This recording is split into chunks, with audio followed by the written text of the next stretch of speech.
Welcome everyone to the second of this year's Jerome Lecture series. I am going to turn it over to Director Ria Berg of the Finnish Institute, but I just wanted to welcome you on behalf of the American Academy. I'm Marla Stone, the Mellon Professor of the Humanities, and so we're having the second lecture here tonight.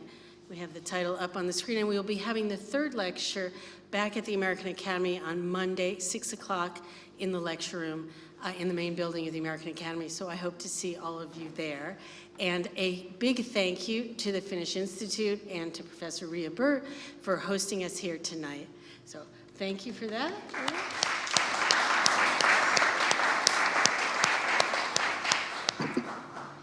Allora, signori e signori, buonasera. Good evening to everybody, and really a warm welcome to the Finnish Institute and to Villa Lante. So we are really very, very happy and honored to be able to organize together with the American Academy in Rome this event, which, as Marla said, is the second lecture in the series of Jerome Lectures that are, as we know, among the most prestigious international platforms for presentation of new work in Roman history and culture, and they are delivered both in Rome and in the University of Michigan. And this is the series' 49th year, so really a long and important tradition. And we are also very, very honored and pleased to welcome to Villa Lante and to the Finnish Institute in Rome, Amy Richlin, a distinguished research professor of classics at the University of California, Los Angeles. As I think we all know, she works with Roman society and culture, especially women's studies, women's history, gender studies, and also Roman comedy, satire, and in particular history of sexuality, something that we are also going to hear about more tonight. So her most recent book of 2017 is entitled Slave Theater in the Roman Republic, Plautus and Popular Comedy. And this one won the Goodwin Award from the Society of Classical Studies, adding to the multiple awards and prizes that Professor Richlin has won during her career. About other publications, they are so numerous that I cite only two that I'm sure that you know already. The classical and seminal work, the book The Garden of Priapus, Sexuality and Aggression in Roman Humor of 1983. And I would mention also the edited volume, Pornography and Representation in Greece and Rome of 1992, which, as I said, for also important works for us in the Finnish Institute. We also have a long tradition of gender studies, starting with Professor Päivi Setala's directorship in the 90s, and also these books have been very important part of our syllabus in our courses here. So Richlin's Jerome Lectures spring from her career-long fascination with the simultaneous radical difference and deep continuities between ancient and modern sex-gender systems. For her, one of the great mysteries of history of sexuality is how the Greco-Roman sex-gender system disappeared.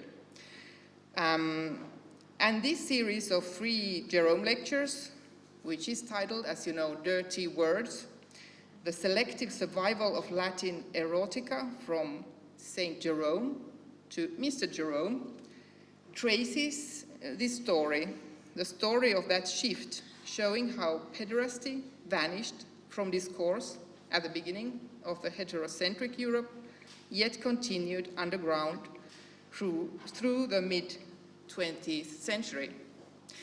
And with this introduction, I would like to leave the word to Professor Richlin. So, please. Thank you. Thank you very much. Okay, thank you, Professor Stone and Director Berg. It is a great honor to be speaking here at the Finnish Academy, of which I have heard such great things for so many years. I was chagrined to find that I missed the important conference on sexual violence that was held here a couple of weeks ago, I guess, while I was in transit. And now, if I had only really taken it in that I would be speaking here, I would certainly have worked in a comparison between Victorian education and classics and what was going on in Finland at the same time. And I can only hope that you will wind up feeling that there is room here for someone to do some major work. Or maybe it's out there and I just don't know it yet. So please give me bibliography after the talk. All right, in this lecture, I'll be making a big jump from the Renaissance, where I left off on Monday, to the late 18th century. We've already glimpsed, however, a shift from surveillance of sodomy and sodomitical writing, mainly by the church, to enforcement by the state and a kind of savage censorship that Joan de Jean dates to a case in Paris in 1623. At this point, I want to revisit a very famous passage in Foucault's History of Sexuality, to which I have taken exception in the past, and this is number 1 on your handout. As defined by the ancient civil or canonical codes, sodomy was a category of forbidden acts. Their perpetrator was nothing more than the juridical subject of them. The 19th century homosexual became a personage, a past, a case history, and a childhood. Now, I've felt since I first read this that it grossly underplays the existence of sexual outgroups from antiquity through the 19th century, even just in Western Europe, and it erases the people who self-identified as members of such groups, of such outgroups, for which there was no shortage of names. However, as we'll see today, these famous lines of Foucault's do contribute to a sense of the nature of the closet in 19th century England. If love dare not speak its name, then what can you call it when you feel it? That what is permissible to know has real consequences in people's lives is one of the main points of Eve Sedgwick's classic study, Epistemology of the Closet, from 1990. I say classic not only to mark its eminence, but because it belongs to a moment of intellectual history, itself now past, now dated, a time when she could write of, quote, this relatively new and inchoate academic presence, the gay studies movement. Her own work with that of Judith Butler caused the term gay studies to be replaced by queer theory, itself possibly now obsolescent or redolent of the 1990s. Well, you tell me what you think.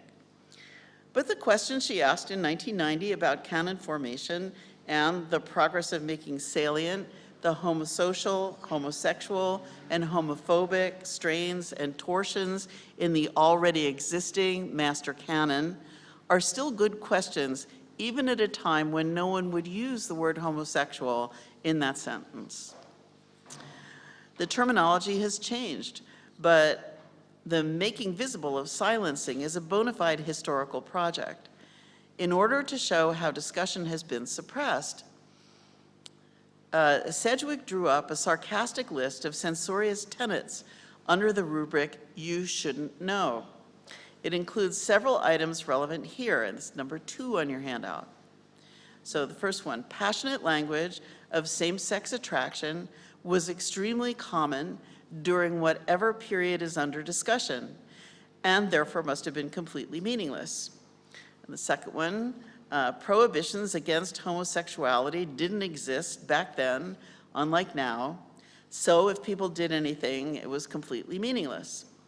And finally, there is no actual proof of homosexuality, by which she means here same-sex sexual activity.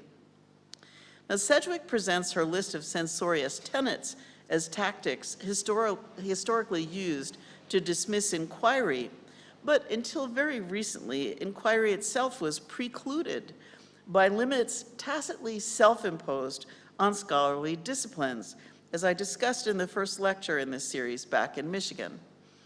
As I suggested in an essay in 2013, which I think is on in your bibliography at the end of the handout, the possibility of writing a history of sexuality depends on a window opening in Christendom, which very well might close. And indeed, this lecture series itself has run into such limits on acceptable discussion. But now let us turn to England in the late 18th century on into the early 19th.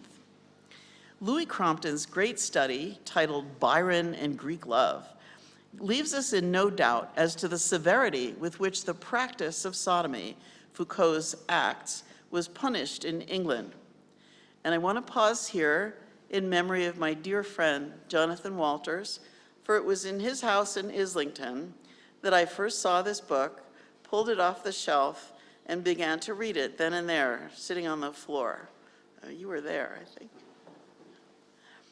Here we see a depiction, of the pillory set up in London in 1808 and the crowd it drew.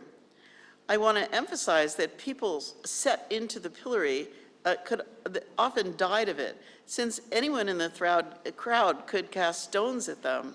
And I think that with the eye of faith, you can actually see little objects being thrown by people in the front row near the pillory. You see these little round spheres being thrown. The rest of Europe at that time, as Crompton points out, looked upon the English as particularly savage in their treatment of this crime.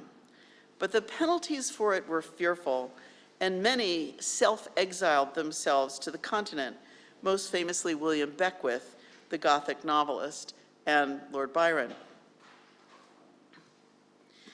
Before we rejoin Lord Byron, I should point out that these harsh laws coexisted with underground pornography, as well as with high-flown, passionate, romantic friendships between men. The prime instance of pornography, this is regarded by historians of pornography as like, episode 1, was, not that there wasn't pornography before this, was first published in Geneva in 1652. It was L'Alcibiade Fanciullo a Scuola, which reimagines the glamorous Alcibiades, lover of Socrates, as a schoolboy whom Socrates is attempting to seduce. The book is now attributed to Antonio Rocco, who was a member of a Venetian club called Gli Incogniti, notorious freethinkers and sexual libertines.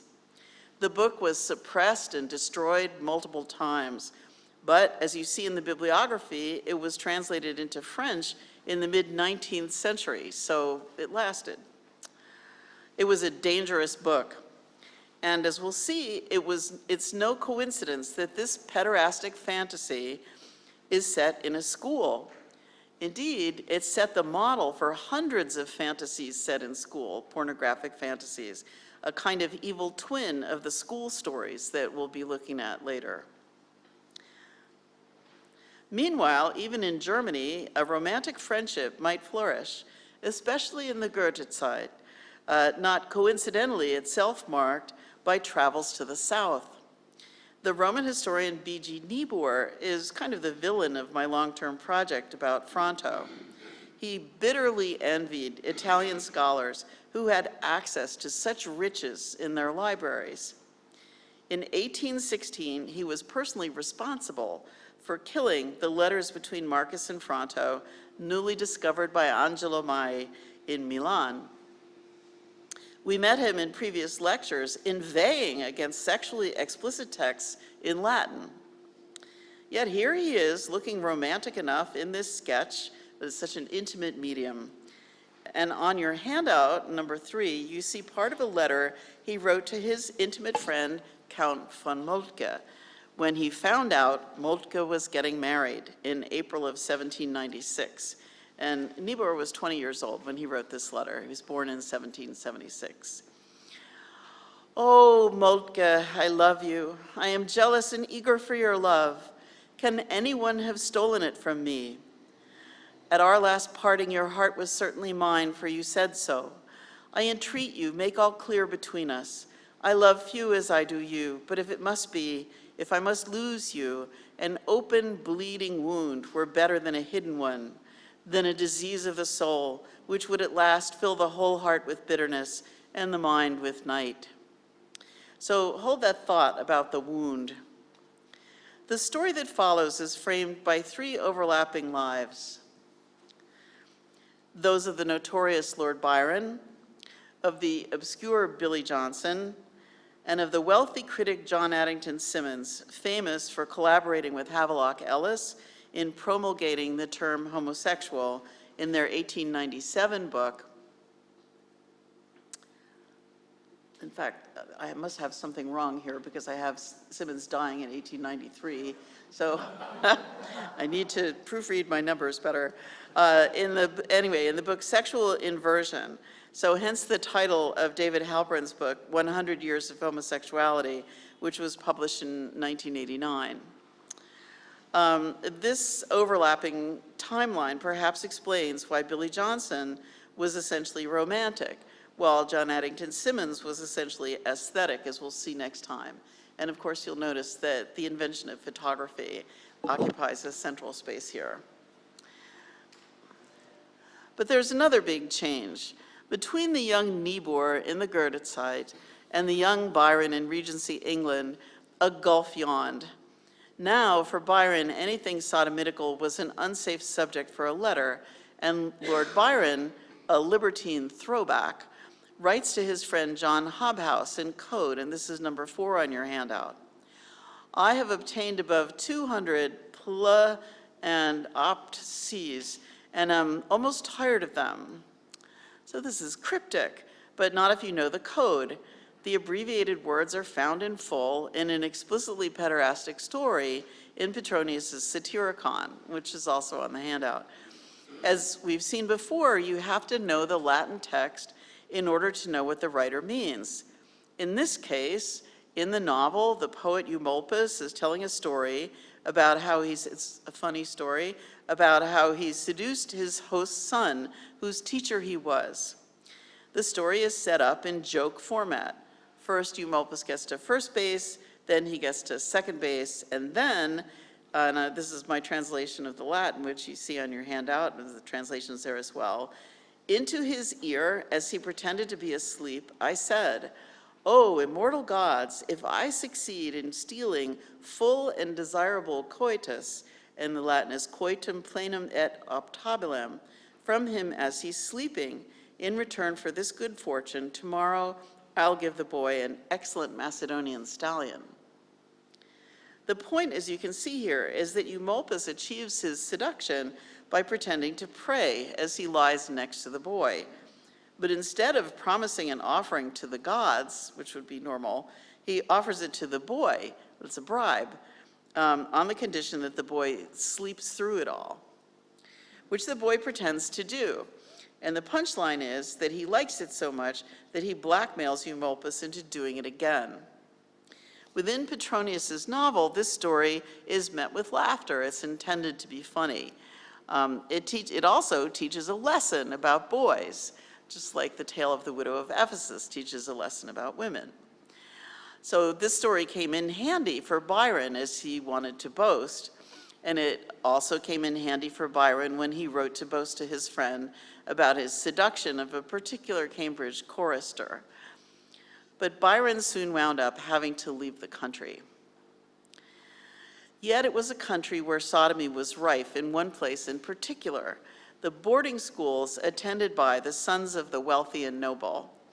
And here I'll refer you to the book by John Shando on your bibliography. The use of female names at Harrow as a form of bullying is attested in the time of Byron by one family history in which a man recounts his great-great-grandfather's claim that Byron, quote, used to call him Lucretia because he was, quote, so beautiful.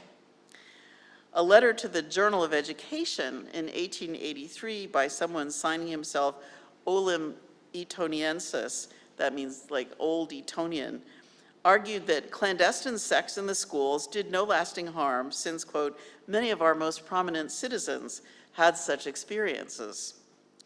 And this was true, but can this possibly be, I wonder, a spoof on Aristophanes' speech in Plato's Symposium, where he says exactly the same thing about the leaders of Athens? At Eton in the early 1800s, boys of all ages slept at night in a single room called Long Chamber. They were locked in at 8 p.m.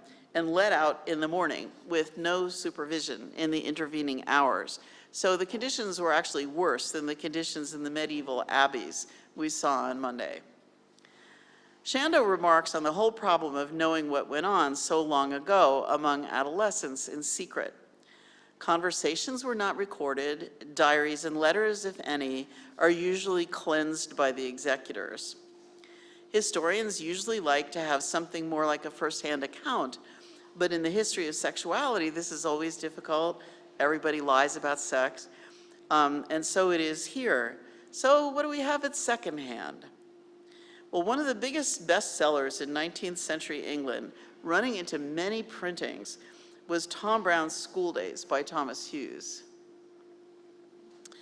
The book is the first school novel, the direct ancestor of the Harry Potter series. And on the screen you see the title page of an American edition from 1911. And I picked this to illustrate the book because the format in which Tom Brown's School Days, the title is put, is pretty noticeably cruciform, which tells you what the overall message of the book is. So this is an American edition from 1911, although the book was originally published in 1857, and the book is set in the 1830s. So this is a very long-running story. Among school stories, the canonical reference to unspeakable acts is a single line in this very widely read book. Now, the whole book is an expose of the miserable bullying the boys endured at rugby, despite the awe-inspiring leadership of Dr. Arnold, who was the father of Matthew Arnold. Dr. Arnold believed in flogging, and like the oldest boys, to flog the younger ones, too. Ooh, there's an ant.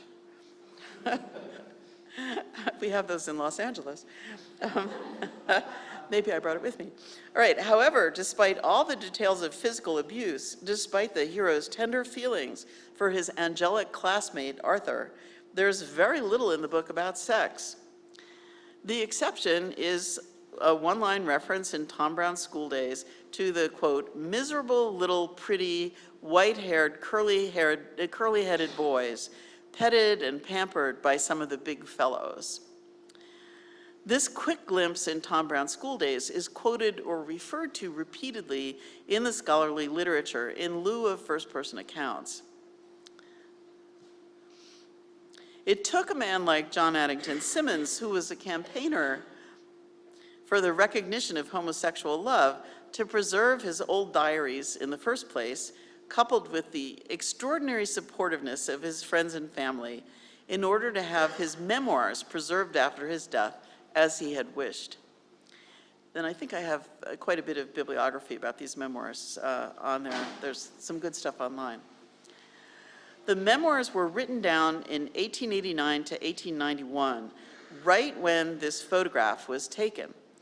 But they include a graphic account of Symonds's days at Harrow in the 1850s, and this is number 5 on your handout. One thing at Harrow very soon arrested my attention. It was the moral state of the school. Every boy of good looks had a female name and was recognized either as a public prostitute or as some bigger fellow's bitch. Bitch was the word in common usage to indicate a boy who yielded his person to a lover. And then he has a very uncharitable list of boys who fell into this category, of whom a fourth boy, Cookson, was a red-faced strumpet with flabby cheeks and sensual mouth, the notissima fossa of our house. And then he goes into quite a graphic description of how this boy was treated. The Latin phrase in the last sentence here comes from Juvenal's second satire, which we saw in Monday's lecture. Now, that satire is an attack on effeminate men who like to be sexually penetrated. The speaker assails a man he regards as hypocritically butch and who has the nerve to attack effeminate men himself.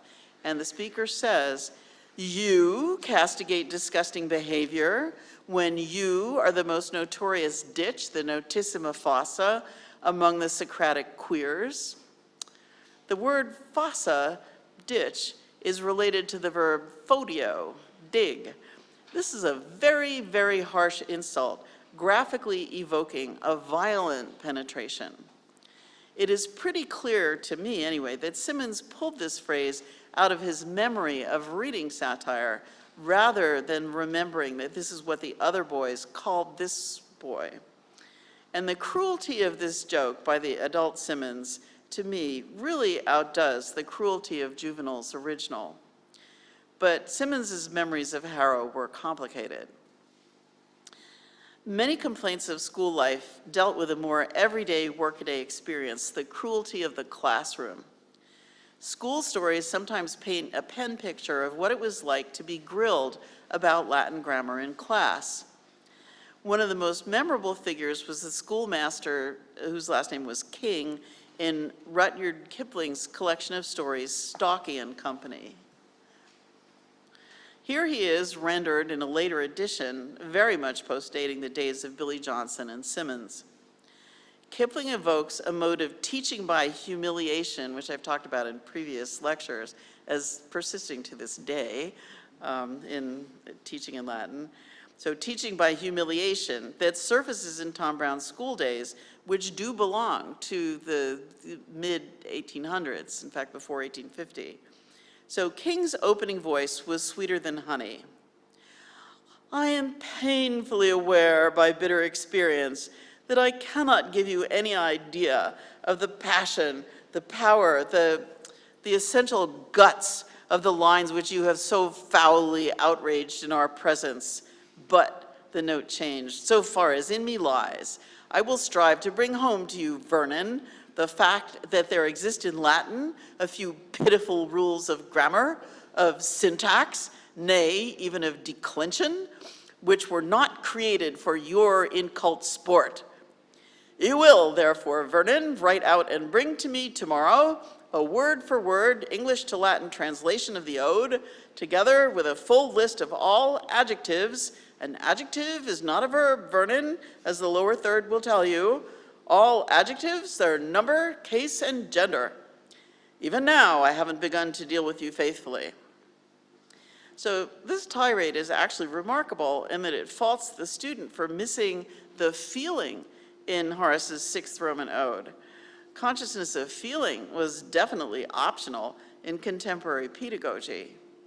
But King's punishment is normal. Write out a translation, make me a list of adjectives, construe them. That is, tell me the case, number, and gender. From King, we move over to quite a different style of teaching. William Johnson, who changed his last name to Corey late in life, is best known, insofar as he's known at all, as the forerunner of the Uranian poets who dedicated themselves to boy love at the end of the 19th century. But Johnson taught at Eton College, the leading English public school, from 1845 to 1872. And the cause of his dismissal, which was unnamed, relates to emotions and actions that are much vaguer and much more romantic than anything the Uranians wrote or did. He's most famous for a book of poems with the telling title Ionica. In the second lecture at Michigan, we saw the connection between Ionia and homoerotics in Greek and Latin poetry. Ionica itself, however, just like Johnson's life, hints of his romantic longings only sporadically. His world was a blurry one, emblematized on the one hand by his own poor vision, and on the other by the invention of photography in 1839. Let me first quickly review the main events in his life, and we'll go back to the timeline here. Born in 1823, well before the reign of Queen Victoria, who doesn't come in till 1837, Johnson was sent to Eton for schooling, and he went from there on the usual track from Eton to King's College, Cambridge, and then immediately upon graduation, he went back to Eton to teach. He felt no vocation for teaching, but he fell into it faute de mieux. 13 years later, in 1858, he published Ionica. In 1870, he began renting a country estate called Halsden, a getaway from Eton. Indeed, he needed it only 2 years later when he departed from Eton in unclear circumstances, although they're not that unclear, as we'll see. Johnson stands in his journals and letters and in others' memory of him as a most charming and lovable man. Everyone called him Billy. In the photograph of him from his Eton years, oh, come on. He leans back in his chair with his hands clasped behind his head, apparently listening to an absorbing speaker. And clearly the photographer, I think, also likes him. In a journal entry of December 1863, I give his testimony of his endearingness. He notes that he had a carriage to himself in the train in the middle of winter. He was freezing, so that I could, when it got cold, stand up and act windmill till fingers warmed again. His desires were, I think, less definite than has been said. His teaching practice, his attitude towards classics, and his writing show how, indeed, it was perfectly possible to separate Plato from your own body. To read his prose is to see through remarkable eyes. The sources for Johnson's life consist most accessibly of extracts from the letters and journals of William Corey from 1897, that is published after his death in 1892, which was edited by his good friend Francis Ward Cornish. Then Ionicus, a memoir put together by his former student, Reginald Brett, who was Viscount Esher, which came out in 1923. And then Johnson's book of poems, Ionica, which went through 4 editions. 1858, 1877, 1891, and 1905. Accessibly is an overstatement. All these books were privately printed, and the first 2 versions of Ionica were printed anonymously. However, the Eton College Library holds piles of his letters, along with his teaching notes and the original handwritten journals. When you read these, you can see the material Ward Cornish cut, and I'm going to show you a sample. But first, a word about Johnson as a teacher, what he taught, the conditions of his classroom, and his teaching philosophy, as it's called now. And this is going to surprise you, I think. So here he is, late in life, spouting off to his friend Ward Cornish about how they had been taught as boys in school. So in the early 1800s, number 7 on your handout. We were left to the mercy of Jeremiads. We were poisoned with invectives. We were made to learn juvenile by heart and to believe that St. Paul's invective in Romans was a correct and fair account of Rome. So this is a humane recollection, but it's misleading in that Johnson gives a Roman satirist as an example of an item on the syllabus. And certainly it would have been, as we've seen. But as it turns out, that was not at all what Johnson himself assigned or liked to read himself. And in any case, the teaching conditions in his first 17 years at Eton were so abysmal that the syllabus seemed meaningless to Johnson himself. His main interest, too, was in modern political history. He taught classics because that's what they taught at Eton, period. The letters and journals include several extended excerpts from Johnson's teaching diaries, which give what may safely be taken to be a representative idea of what he taught.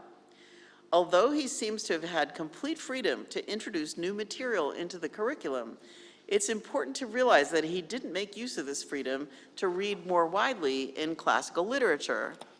The list of classical authors he mentions reading or teaching is well within the canon and is a complete mishmash, including an endless series of church fathers for Sunday study, since Eton masters taught 7 days a week.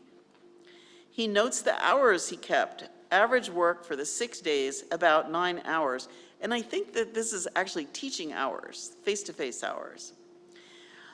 He writes, "How am I to get through this week?" he asks himself.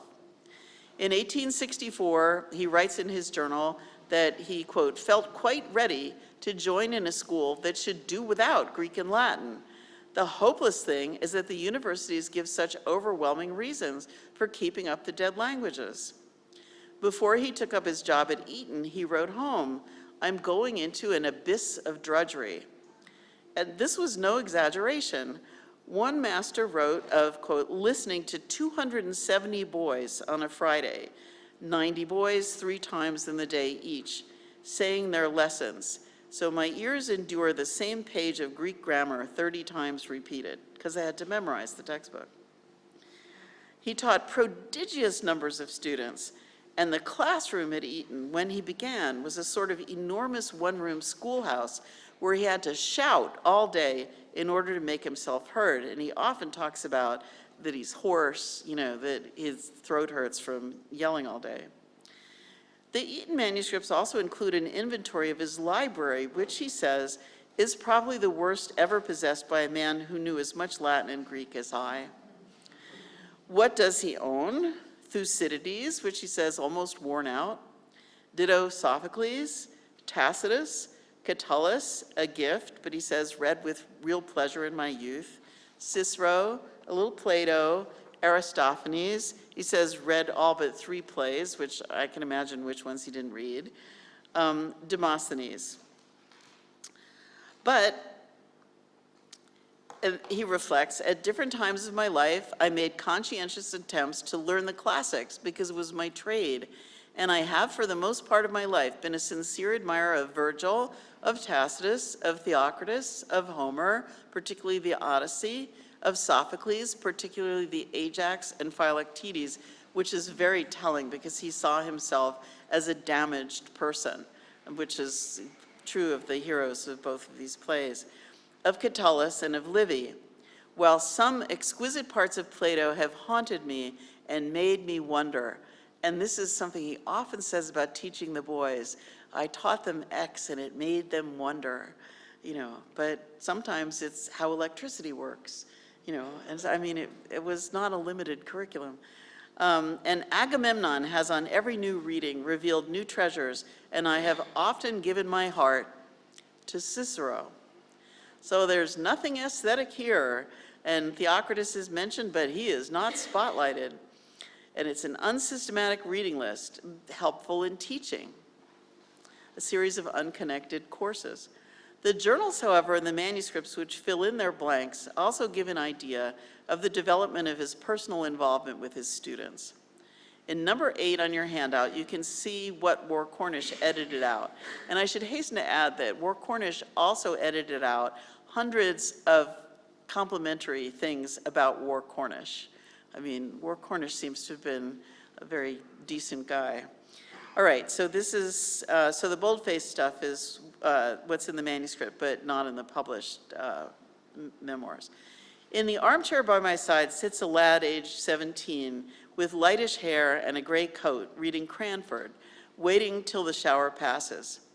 If I were to look closer, I should see his big browned hands, which clasp the oar virtuously, and his cheeks browned a little, but still yellow and parchment-esque, and his well and curiously cut lip, which I know by heart, and his turquoise eyes, which are my comfort day by day, for after 4 years' respectful attachment, he rewards me with an habitual look of trust and goodwill. This is my companion. He always spends some of his Easter holidays with me, as his father and mother are abroad, too far off for the Easter holidays. So this Johnson wrote when they were in Paris sightseeing. And in their sightseeing, there's no pederastic touring at all. There's no lovely statues of David. There's just not. On the other hand, there's no lack of feeling. At home, this feeling was often vicarious. Counting his blessings during the summer half of 1868, Johnson writes in his journal, "I have seen romantic, chivalrous friendships forming under my eye, to which I am almost admitted as a partner." But his mood darkens as he watches the boats come down the river in mid-August, the day of the big regatta, and this is number 9 on your handout. I went at 8:15 in the glow of sunset up the river to meet the boats coming down. I met swarms and lines of boys coming down. For the most part, I escaped them by keeping to the right, favored by the twilight, but some of them saw me. However, I went on like a ghost, silent, looking at no one, bent only on keeping my freedom, my right to go against the stream, my right to see the pretty sight of the long boats and their curtsying flags come out of locks in the light that suits my eyes. There was a half moon on the right, queening it in spite of rowdies, and I saw a dear form in a light blue coat standing up to take the Henley crew through the crowd of inferior boats. I stood alone, watching, listening, rehearsing the part of a discharged usher. They got clear of each other, and with my glasses, I followed their curves of movement far down the Deer River. The dear form in a light coat is Frank Elliott again, who went on to become British ambassador to Athens. Born in 1851, he would have been 17 at the time of this entry. In his photograph online, which I didn't put in the PowerPoint, but you can look him up, which was taken 40 years later, you can still see the curiously cut lip that Johnson admired so much. In this journal entry, Johnson's emphasis on his solitude, his ghostliness, is haunting. As he often does, he emphasizes his poor sight, his poor vision, which isolates him even more. And he loved the river. It's thus not so surprising as it might be that Johnson, after he left Eton, tried to turn Halsden into a sort of Eton theme park or Neverland. In a letter to Alfred Littleton that he wrote soon after he left, September 7th, 1872, and Littleton was a student, he was writing back to one of his students, Johnson promises a cricket field, shooting, riding, a pond for skating, and a rowing shell with a dock. And tying it all together, it has a photo gallery. Johnson thanks Arthur Littleton for his photograph. So this is brother of Alfred. He writes, "The vignette is very pretty, childlike, innocent, delicate." But he asks for Edwards and Bob's pictures too, and wants the whole 8. So that is the boat's crew, or possibly all 8 Littleton brothers, who were all at Eton. He says, 4 hang in my bedroom. Charles between the windows by himself, the other 3 are in a row, and there's room for the remaining 4. 2 months later, there are more, and this is number 10 on your handout. I have Oswald's up here. This is his photograph. He goes into a frame for a week, then into a drawer to be replaced by someone else. It always makes me a little less sorrowful to think of his happiness and activity. Certainly, photos are rare comforts. Yours in cricket dress is very delightful. The 4 framed photos that came lately from Hagley are arranged by Sturgis close to my bed, Edwards nearest. So this is at a time when photography is new enough that there isn't like a recognized abbreviation, so we call them photos. Let me pause to emphasize here that Johnson's face is the first photograph we've seen in the parade of male faces in these PowerPoints. As I'll argue further in Friday's seminar, it's 11:30 at the Academy, I'm thinking that the invention of photography made a huge difference to the history of the emotions. And I owe this whole line of thought to a conversation with Lindsay Harris on Tuesday, which was yesterday, which was very timely. The collodion process in photography using glass plates began in the 1850s. By 1865, the date of this photograph, and now in 1872, when Johnson has his collection at Halsden, it's established and belongs not only to tourism, as we'll see next time, but much more commonly to keepsakes and souvenirs. The sentiment Johnson invests these photographs with shows how completely such images can be fetishized, as Susan Stewart shows in On Longing, and somewhat as is often argued in theory on photography, as I now know from frantic reading since yesterday morning. And I should tip the hat to Tom Mitchell, whose work I'm belatedly reading. All right, particularly for someone like Johnson, who lived in a perpetual state of nostalgia. They must have stood in for the clear sight he so much wished he had. The Sturgis here is Howard Sturgis, then an Eton student, who would later become famous as the author of Tim, a novel of two boys who fall in love at boarding school, based, as he said himself, on his time at Eton. He became part of the homophile network of England in his time, that is, closer to the fin de siècle. But for now, he's arranging Johnson's photographs. So Johnson doesn't just have photographs, but he has an assemblage, a collection, with a designer. The most famous line on what happened at Eton, like the sort of smoking gun, comes in a letter he wrote to War Cornish, which is number 11 on your handout. And he says, "I have undergone a very strange wounding. I feel a wish to hear children laughing, and if I dared, I would try to get someone to bring children here once more." It must be confessed that Johnson, so these lines are usually interpreted in light of his erotic life and why he had to leave Eton. But it must be confessed that Johnson had a thing for children. In his travel journals, he constantly remarks on their scenic behavior or pays a child a small sum to be his guide in a city. However, every time he actually interacts with a child, he finds it tedious, and it seems likely that he mainly liked children as part of a properly romantic landscape rather than as erotic objects. What he really liked, just like Thomas Akins, whom I'm going to discuss briefly on Friday, was athletes, especially oarsmen. The wounding that he talks about here can be related, I think, to the punctum, the piercing that Roland Barthes associates with the image of one loved and lost, a photograph of one loved and lost. And here we might recall Niebuhr's wound. Of course, this is a common topos in ancient love poetry, the wound of love, Cupid's dart, and that it comes out of a photograph is, I think, altogether in line with the whole series of texts we've been looking at. Now we're looking at images of light, or photography, writing with light. Billy Johnson's fondness for photographs and their objects also cannot help reminding us of a keen photographer of children, C.L. Dodgson, who published as Lewis Carroll. The sequel to Alice in Wonderland, titled Through the Looking Glass, came out in 1871, just a year before Johnson left Eton. In chapter 3, there occurs a scene which has long seemed to me to describe the world in which Johnson lived. Here, Alice has moved across the chessboard landscape and entered the wood where things have no names. And there she forgets her own name and meets a faun who has also forgotten what he is. In number 12 on your handout. So they walked on together through the wood, Alice with her arm clasped lovingly round the soft neck of the faun, till they came out into another open field.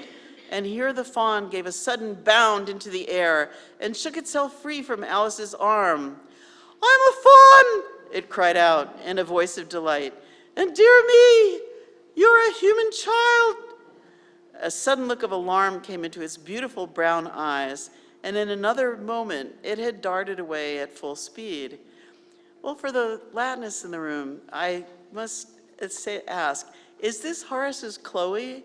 Vitas inulio me similis Chloe, Chloe, you avoid me like a fawn, seeking its frightened mother in the trackless mountains.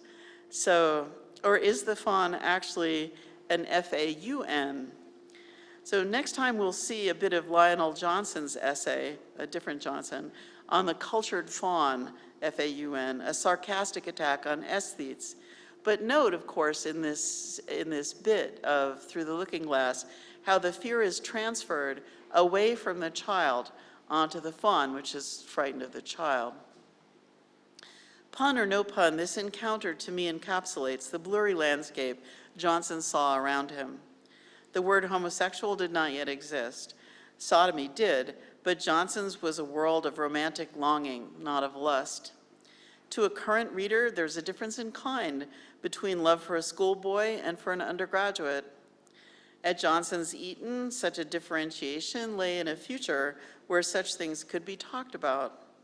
This is the power of the blank, of a closet that constitutes a world, a wood where things have no names. So over to reading Ionica, a different face. Inasmuch as Billy Johnson is famous for anything, it is for his influence on John Addington Symonds, the one who would actually promulgate the term homosexual. In 1858, Johnson had gone off by himself on vacation and written a book of poems called Ionica. He had it privately printed. It cost him £40. His name did not appear on the title page. As many Victorianists say, you might look at Linda Dowling's book on your bibliography, Ionica found its way into a bookseller's window where it was seen by John Conington, then Corpus Professor of Latin at Oxford. He in turn gave a copy of the book to Symonds, who was then a first-year student, who then wrote to Johnson, he wrote him a fan letter, telling him that Ionica was making a stir in Oxford. This is a photograph of Symonds that I have to say I haven't seen before, and it's quite interesting, I think. All right. What could there have been in this book of poems to cause a stir? There are only 48, boy, when I opened that book, I had big expectations of what I was going to find.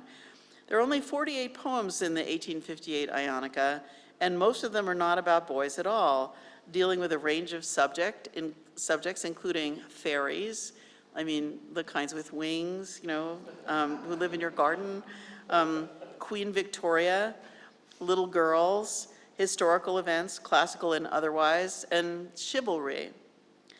However, there are some poems about boys, some dressed up in classical cosplay, and some not. In the boy poems, a recurring scenario has the speaker yearning for a boy, a young prince with a bright future, who is leaving him forever, and in poem after poem, this speaker is gray-haired, very old, on his deathbed, although Johnson was only 35 when he wrote Ionica. However, one of the classical poems caused a big stir focused on its final stanza. Here the poet calls back through time to a shepherd boy he calls Cometus, the central character in a myth in which he sees the muses dancing. So this is a forbidden sight, sacrifices a goat to them, he was a goat herd, and is then locked up by his owner, he's a slave, into a chest, a cedar chest. The muses take pity on him and send honeybees to feed him. And number 13 on your handout gives 2 stanzas of Johnson's poem. O dear divine Cometus, I would that thou and I, beneath this broken sunlight, this leisure day might lie, where trees from distant forests, whose names were strange to thee, should bend their amorous branches within thy reach to be. And flowers thine Hellas knew not, which art hath made more fair, should shed their shining petals upon thy fragrant hair. And then the last stanza, or in thy cedarn prison thou waitest for the bee, ah, leave that simple honey, and take thy food from me. My son is stooping westward, entranced dreamer, haste, there's fruitage in my garden that I would have thee taste. Now lift the lid a moment, now Dorian shepherd speak, 2 minds shall flow together, the English and the Greek. The first stanza revisits a favorite scene recorded in Johnson's journals. He and a boy lying in the shade of a tree, whiling away an afternoon in talking. Cometus here sounds like a code name like Tibullus' Marathus. But the final stanza doubles down on the myth. The poet releases the boy from his box, offers him his own poetry rather than the muse's honey, then offers him a taste of the fruit in his garden, which is very racy if you've read the Priapia, which I doubt Johnson had. But Symonds certainly had, or Conington might have told him about it. As Symonds really not a big reader in the original. And then significantly, Johnson calls the boy Dorian shepherd and suggests a mind meld of the English and the Greek. Dorian, of course, would be picked up repeatedly as a code word at the fin de siècle, and the unlikely flowing together of English and Greek would become the theme song of the Uranian poets of the 1880s and 90s, as we'll see next time. For a short introduction, see Jane Stevenson's article on your bibliography. In other poems, Johnson sticks with directly describing the world he knew. As handwritten notations in several extant copies of his poems demonstrate, these poems commemorated dated events, as in number 14 on your handout, from below Bolter's Lock. The bank was dipping low and lower, showing the glowing west. The oar went slower for either rower, the river was heaving her breast. That sunset seemed to my dauntless steerer, the lifting and breaking of day. That flush on the wave to me was dearer than shade on a windless day. Manuscript notations in Johnson's hand, written into a copy of Ionica II that was given by Johnson to his former student, C.D. Williamson, identify the dramatis personae here. So first he says, which is astounding, rhymes written for Graham Turner and Edward Littleton to put into Latin, F-E-H-E steered. So this is Frank Eliot. And then he says, W.J. and R.B.B. rode. So this is Billy Johnson and Reggie Brett, who later wrote that tell-all book about Johnson called Ionicus. Then there are pencil notes on Eliot, now minister at Athens, and on Brett, Lord Esher. Indeed, many of Johnson's students held titles. He became kind of a snob as the years went by and writes about visiting a student at, quote, your dear castle. So he was into that. Okay. For me, as a former oarswoman, the thing that jumps out here is the order of seating in the boat. So this is a boating that he's written. Eliot was steering, sitting, possibly standing, facing forward as he stands at the regatta. Coxswains don't do this now, but apparently they did then. The boats were much bigger and heavier. And Johnson apparently rode stroke, that is the position facing the steersman, which meant that with every stroke he swung forward and back into the face of the steersman if he was sitting down. None of this is spoken, but again, it seems emblematic of Johnson's romance with the forbidden. The sheer denial of sentiment here is suggested by the note that Johnson actually gave this poem to two other students to translate into Latin. And I had a long talk with Yopi Prinz at Michigan about this, her book Victorian Sappho, as I think on the bibliography, about the use of verse composition in this period at these schools, which took up a lot of school time. On the back of the flyleaf of this presentation copy, someone has written a list of the flowers that were once pressed into the book. Clear traces of these flowers remain today, and the annotator also listed where they were picked: Pompeii, Spartel in North Africa, Alcazar, Seville, Ravello, Corfu, Paestum, Theater, Syracuse, Taormina. If this book is datable to, or the pressing of the flowers is datable to 1877, when Ionica II, the expanded version, came out, then this is a material record, or the ghost of one of those long Mediterranean tours that Johnson used to take with a student and his family, even after 1872, when he had to leave Eton. From these trips, there is never a mention of a visit to any monument that is in the least homoerotic. It's all important monuments with a capital letter. Instead, though, we find a record, a souvenir that is surely meaningful because of Johnson's companion. And in the next lecture, we'll see a pressed flower as a memento of Walt Whitman. On the other hand, if the pressing of the flowers and everything in here is datable to 1891 or later, and the hand is not Johnson's, which is a possibility, then it's possible that the stop in Taormina included a visit to the photographic studio of Wilhelm von Gloeden, whom we'll also meet next time. I need to settle this question if it can be settled.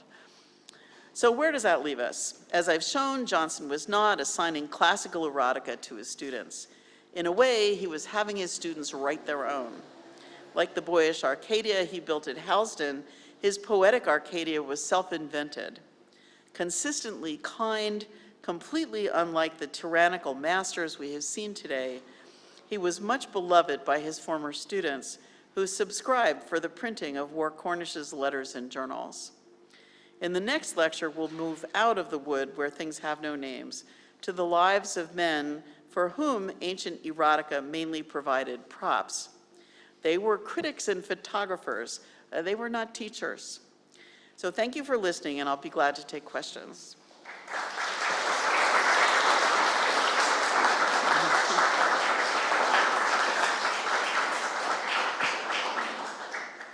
So thank you, Professor Richlin, so much for this thought-provoking lecture that, at least for me, is a new world. Being a classical archaeologist, so I mean, echoes of things that I know being mixed in an afterlife. Yeah, something else. So, please, any questions for our speaker? I've left you speechless. Well, it's hard to know. Questions coming to your mind that you want to ask? Mr. Richlin? Yeah. Please. Yeah, I'll go around the microphone. Yeah, perhaps better to the microphone, right? Well, thank you for that wonderful lecture. I want to ask sort of a big question about, you make this wonderful argument about the influence of all these texts on a certain portion of the British elite in the 19th century. What impact did that have as that goes out, as these people become part of the elite in Britain, going to government, going to the diplomatic service, going to education? It didn't, you know, in Germany in this period, there were people who were actually fighting for what comes to be known as gay rights.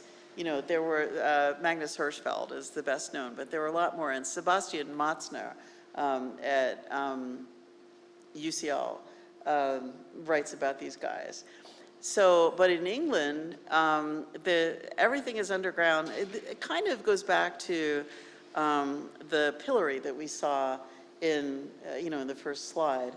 I mean, this was like so, you know, so forbidden in England that, you know, the idea that there should be rights really doesn't start to come up until lobbying groups start forming, like after Suez. And even then, it really took a long time. But however, the fact that this was going on at Eton and the other elite public schools, and that it was a big deal among the British aristocracy, this was hardly a secret. So it was like the most like hidden in plain sight set of activities that there were. And there's a biography of Reggie Brett, who wrote Ionicus. Reggie Brett, you know, they say the rich are different. Reggie Brett was married. A lot of these guys were married. And Reggie Brett kept a small boy in his house as his pet boy, his Roman Delicii. And his wife, you know, it was no secret from his wife. It wasn't like the mad woman in the attic, you know. And it's so strange when you read the life of Reggie Brett. He was Viscount Esher. You know, he was a public man. He did all kinds of stuff. I don't know what to call it, doublethink. You get somebody, so I'm going to talk about a little bit about Edward Carpenter on Friday. So Edward Carpenter is more of a, you know, he's not an upper class guy, and he liked rough trade. Well, so did Addington Symonds. You know, Addington Symonds liked gondoliers, Edward Carpenter had a working man as his life partner, and he treated him, you know, like a partner. And there's pictures of them, you know, like a married couple, and his partner, you know, looks like the same thing as the gamekeeper, or similar in Forster's novel Morris. You know, this is like the relationships between adult males, which is what Symonds was into. You know, this like starts to come out kind of into the open by the time you get to the Carpenter around 1900. But in the Victorian period, I mean, E.F. Benson, who's this great bitchy gossip, who, I don't know if you've ever read the Map and Lucia comic novels, but he's best known for that. But he has a couple of memoirs where he writes about, because he lived through the reign of, he was born in the reign of Queen Victoria and he died during the Second World War, with a long lifespan. And he has this one story about some lord who, everybody knew he had a mistress. And one time when there's a house party at his home, a portrait of the mistress is delivered to the house, and his wife receives it in front of the guests. And she says, never blowing her cool, "Oh, look at this, a fancy portrait." That is an imagined portrait. And she tells them, she said, "I think my husband would like that in his study." And and this is an apocryphal story, and the people aren't named, or maybe they are. So meanwhile, what's going on at other social levels in England at the same time, this is a whole different story, and so the world, and especially the world of Eton that Johnson belonged to, all the students that he taught, they all went on, one of them went on to be Prime Minister, Lord Rosebery, and but and the other thing is that he was a little bit like the LGBTQ club advisor in a high school or college. He made his house into a place where these boys could come, and it was like a safe space for them.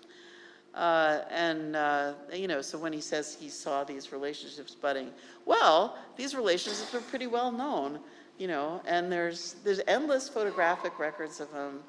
And I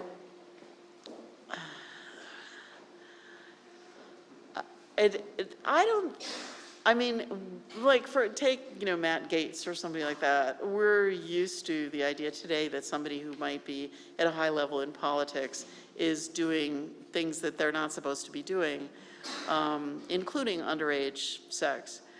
But there's no, well, I was going to say there's nobody winks at it, but I don't know if that's true. I don't know if it's true, really. So what was what's the original question? That was very interesting. More questions? Yes, more questions, please. Yeah. Come.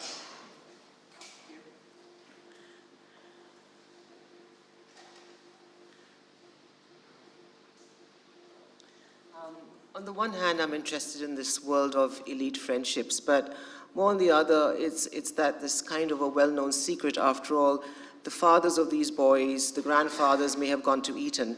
Yes. So everyone actually knew what was going to happen. And I was just suddenly thinking about, like, if one was an anthropologist, and I saw this film in India, let's say, where this young girl, she reaches puberty, and the whole family, they show a very nice family trip. And then she's left in the temple afterwards, and she's raped by each of the priests. Oh. And this is actually not dissimilar.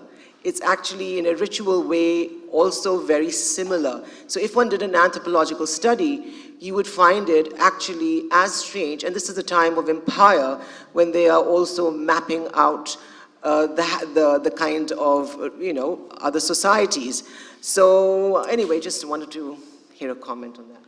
Yeah, actually, in the last talk I gave at Michigan, I talked about the interrelation between the classical curriculum in the universities and the Indian civil service exams. And this is very mapped out in meticulous detail in the classical handbooks from this period. Yes, I feel the same way about the question about Jesuit education. I mean, what I would really love to know is, was this sex gender system, did it make an appearance in what the Jesuits, were teaching? And I don't think that I'll ever find that out. I kind of doubt it, so yes, so this anthropological. So one of the things about Tom Brown's School Days that was on a previous handout, or was it last time when Tom's father talks about why he's sending Tom to, was that in the last lecture? Yeah, because I want him to be let him be a good man and a Christian, You know, that's the father sending his son to rugby, as it was. Rugby, one of the most brutal schools, you know, as it comes out in Tom Brown's School Days. What did the parents know? I mean, they had to have known, and a fair number also, I mean, there's, some of the people that I write about, their fathers were headmasters, you know, so they like grew up in this culture. I don't know, it was ineluctable for them. You know, and in that part of the social system sense, there was no, let me see, actually, Simmons' father kept him home. No, I tell a lie. Mark Pattison's father kept him home until it was time for him to go to Oxford. So that was a route that it was possible to take. You know, and then you could get through Oxford, you know, oblivious to the whole thing, or religious, or, you know, you could not be into that whole. And then the other thing is that all of these boys are Anglican. This whole system involved, it was compulsory that you should be a member of the Anglican Church. So people like Jews and nonconformists, they went to UCL and KCL, and they didn't have to go through this system, you know, so it was like a whole different, so I think this is also partly responsible for a kind of a gulf, you know, between those two sets of people in this period. But also the nonconformists were very much more puritanical. Anyway, but sorry, I know too much about this. Yeah. Yeah, yeah. I have sort of two questions. One is small, but it's based on your answer to Marla's, and it was, you talked about how Reggie Brett had a sort of Delicky eye. Mm-hmm. Do we know what happened to that child, or what happens when you age out at this age, or do you have any of the kind of, and what's his socioeconomic background? And then my other question was sort of, the wrong person listening to a lecture like this could probably get on board with like Right Wing America, like don't teach kind of children what it means to be gay in grade school or something, or banning books. So how do you kind of, how would you respond to that, or sort of like where, I don't know, I'm just thinking like, oh gosh, some people hearing this in certain parts of the United States would like get behind banning certain books or certain things taught in curricula. So what's your kind of thought on that, I guess? All right, the first question is, I don't remember what became of the boy that Reggie Brett was keeping in an upstairs bedroom, but I think I still have Ionicus out of the library, so I'll look it up and get back to you. Certainly, you know, he wouldn't have been the child of one of his friends, you know, I'm sure this was a disposable child. So, you know, they might have set him up as in a shop someplace, you know. I don't know. Actually, I'll find out. It'd be interesting to know if they. Yeah. Well, you know, when you get, you know, yeah, we're going to hit Oscar Wilde on Monday, inevitably. And then it's pretty clear, you know, that the shopping went on in two places, but mostly, you know, vulnerable working boys. Okay, so what would I say? What would I say?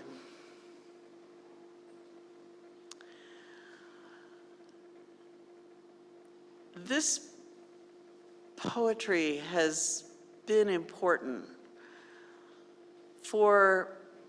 and this art has been important, and this photography has been important for people living underground over about a century and a bit, so 170 years. And it's meant different things at different times and different places. Some of them very bad, some of them that I now think of as very bad. The Iranians, you know,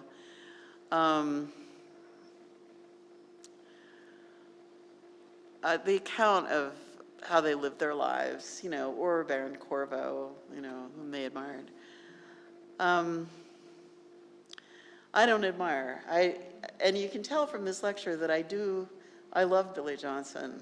You know, I think he was a lovable man. And I've read all the way through his journals and then the piles of stuff at Eton. And, you know, it's all like this. And he was a good writer also. I think he meant no harm. I think somebody like Reggie Brett didn't care if he did harm. As an historian, I fall back on my training and my position as an historian, that I think it's always important to tell all the whole truth, you know, to tell what was there. And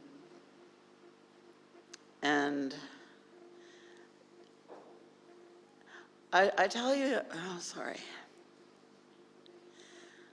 Well, the spoiler alert, I'm going to say this at the end of the lecture on Monday, but there's a story by Ursula Le Guin called The Ones Who Walk Away from Omelas, which is about people who walk away from something that is deeply wrong and go out to find something that is okay. But I think, and I took this story as a guideline, you know, for a long time in my life. But now I think that it's always wrong to walk away, that you should never walk away.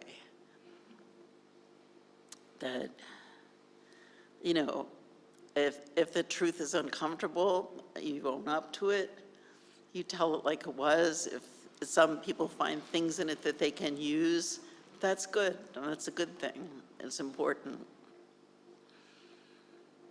You have to know where you've been to understand who you are, I think. And I think, I mean, even the guys I'm going to talk about Monday, who I think what they were doing was not good, but they're fascinating. They really are fascinating. And I read the entire print run of their journal. Oh my God. It was like Wilhelm Studemann gave my, because the print is like this big. But anyway, so yeah, I mean, I don't know if that's a good answer or not. I've been wrestling with this, you know, for a long time. I started reading this material when I was 25, and because my director told me to. You know, I was like, huh? Actually, I was assigned the Greek anthology as an orals field, and they didn't explain to me which parts of the Greek anthology. So I read Gowan Page Hellenistic Epigrams, which doesn't have any of the dirty epigrams in it. And at my oral, nobody talked to me between the assignment and the orals, so that when I came into the orals and they started to ask me about the stuff in books 5, 11, and 12, I'm like, you know, what? Is some of the Greek anthologies dirty? I didn't know that, you know? So guidance was different in those days. Anyway, so I've been thinking about it a long time, and I realized that by choosing this topic, I was going to have to justify it as useful. You know, and if you feel I've wasted your time, I apologize. But because I know that it's an uncomfortable topic, but just so much better to know about it than to think of it all as shepherds bouncing around in fields, you know. That as Huysmans says, you know, beribboned shepherds emptying jugs of ice water over each other's heads. So it's not like that. What a Cometus, that's an amazing poem. I can see why it has such an impact.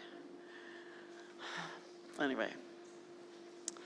Well, I think that this is perhaps a good conclusion with these important thoughts. I think that it will make us thought even more in the end of the meaning of history and the meaning of studying history. So I would like to invite you all to continue discussion in more free form with a glass of wine and a view. So please let us thank once more. thank you. Thank you. Thank you. Thank you for coming out. Thank you for coming out.